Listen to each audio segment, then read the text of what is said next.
Good morning, good afternoon, or good evening everybody. Welcome back to my YouTube channel and to another instalment in the Sydney Railroad build project. Last week I did some more bench work on both sides of the room. This week I'm going to take a different tack and install the first of the lower ramps from the lower staging yard.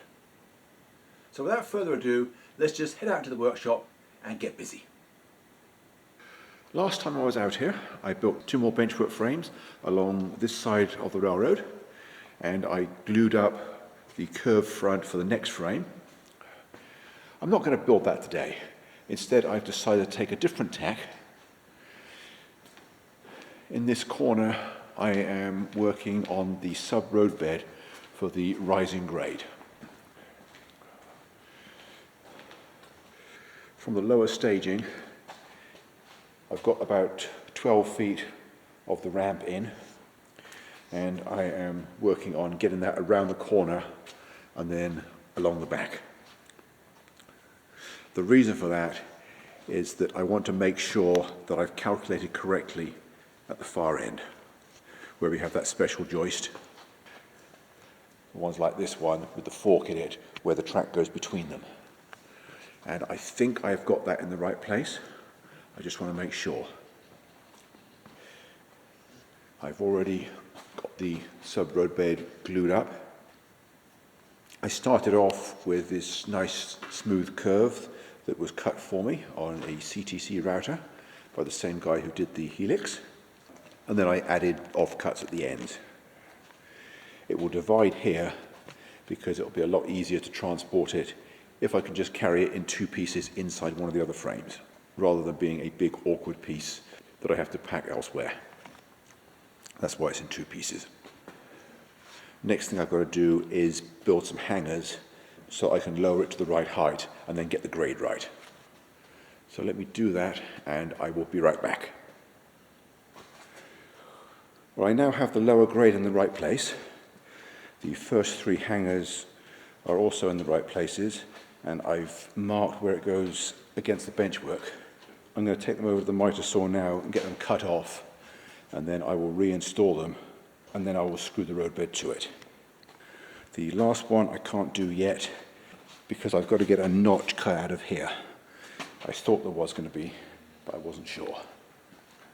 But at least now I've been able to work out how big the notch has to be. So let me continue with all that, and I will be right back.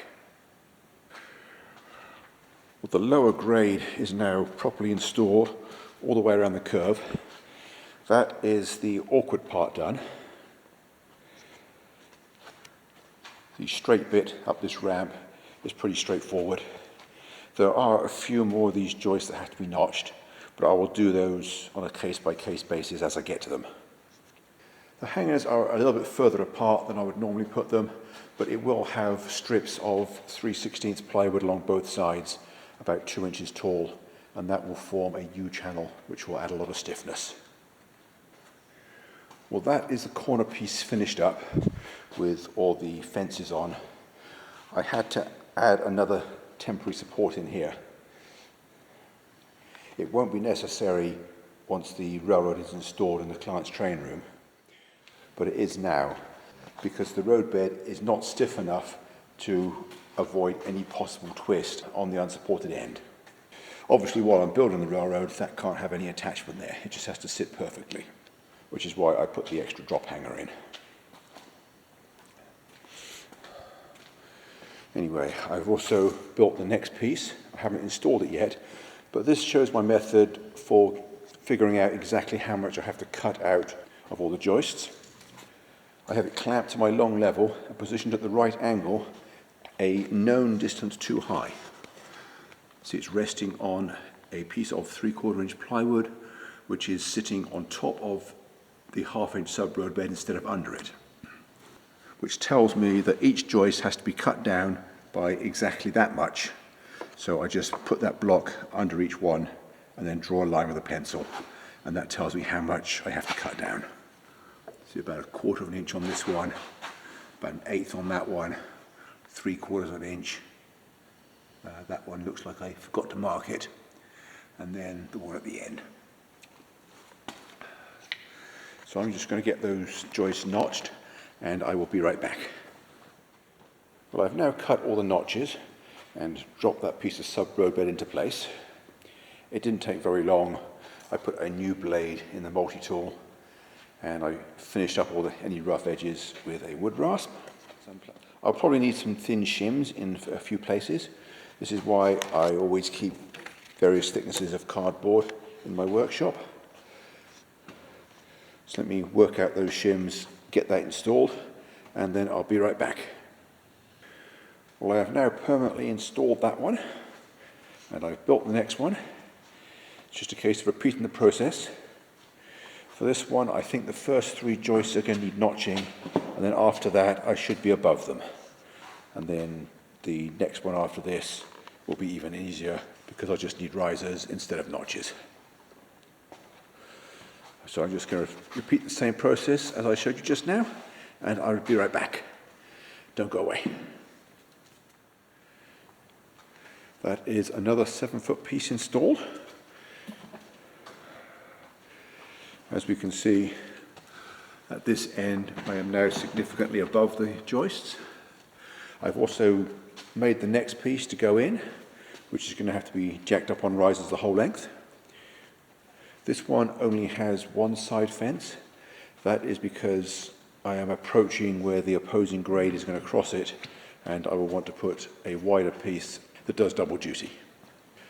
I'm going to go and get some lunch now, and I'll come back out and work on the risers afterwards. So don't go away, I will be right back. Well, that is the last 2 pieces of the sub-roadbed installed to the end, or the current end of the benchwork. I was nowhere near right at this point. I thought it was going to be way higher, so I cut the whole piece off, and I'll have to rebuild that when I get to it. Anyway, I don't know where I made the mistake, but I'm going to have to recalculate where the gaps in the ribs can be for the next board, for the next frame, before I build it. So I'm not going to continue with that this afternoon. Instead, I've put all the tools away and swept off the sub-roadbed. I'm going to lay the foam rubber and the track on that grade. And I think that will take me till the end of the day. So let me get my track laying tools out and get started with that, and I will be right back. Well, that is all the track installed from the lower staging yard around the end of the room and most of the way along the side.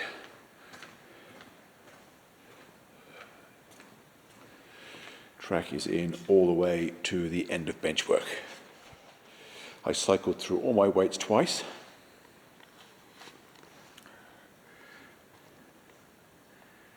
And although it's still pretty early in the day, I think that's a good time to go in because I haven't yet decided what I'm going to do next. In an earlier clip, I mentioned that the grade was a little lower here than I was expecting, but I wasn't too worried about it because I figured in the distance around to the end, I had some tolerance because I could drop the main line slightly from this end instead of going level as far as the junction. Well, I came out here last night, I did some measurements, and at this point I am about 1 3/4 inches too low, and that is too much to make up. And I also worked out exactly what the problem was. Initially, I was keeping the bubble at marginally less than 1/4 inch over a foot, which is 1 in 48. Or slightly more than 2%, because I didn't want to go over 2%. But I got too conservative. Here is my test setup. I've got my long level as a straight edge on 2 blocks of wood. I've got a 1-inch block here and a 2-inch block here. I cut those on the table saw so that I know I have exactly 1 inch difference in those 2 blocks. And they are 50 inches apart. If I look in the bubble, we can see that it is hard up against the quarter. I was leaving it about there, just short of the quarter, and that made a huge difference. So instead of being at 2%, I think I'm only at about 1.7 or 1.8%.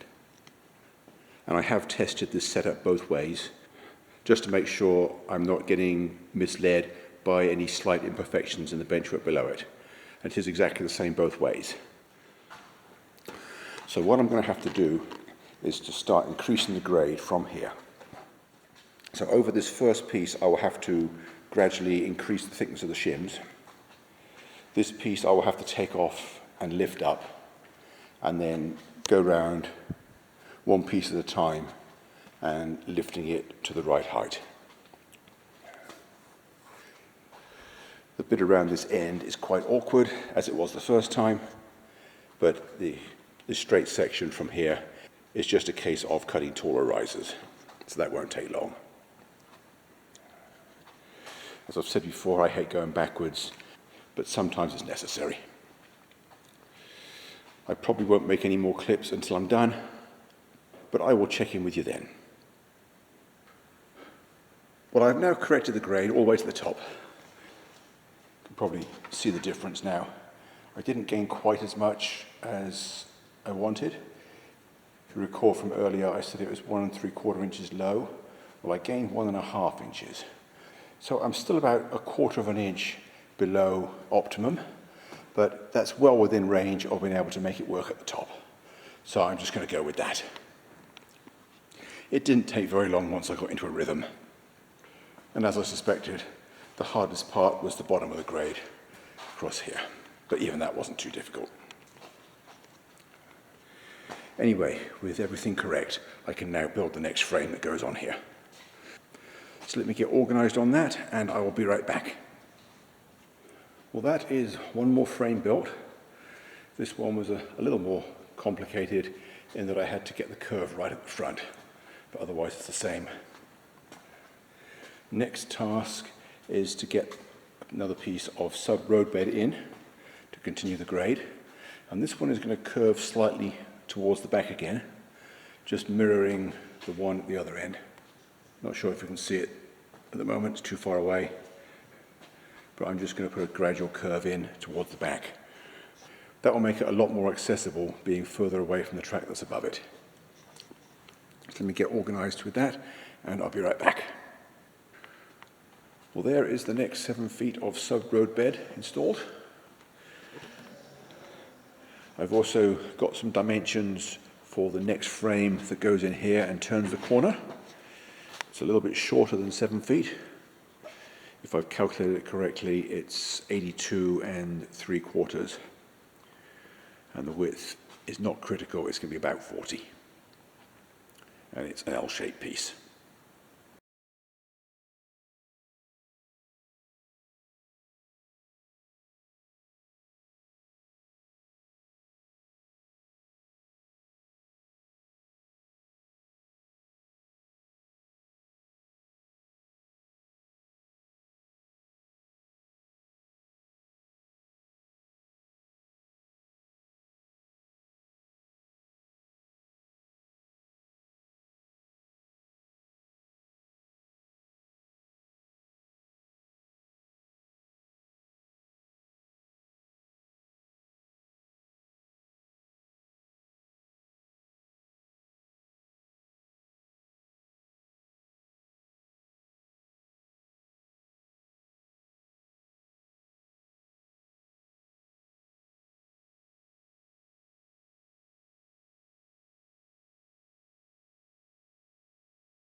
Well, that's all for this week. Next week I will turn the corner and work on the second grade up from the other end of the lower staging yard. And hopefully I can get that one right first time. So I will see you back here next week. Until then, thanks for watching, and bye for now.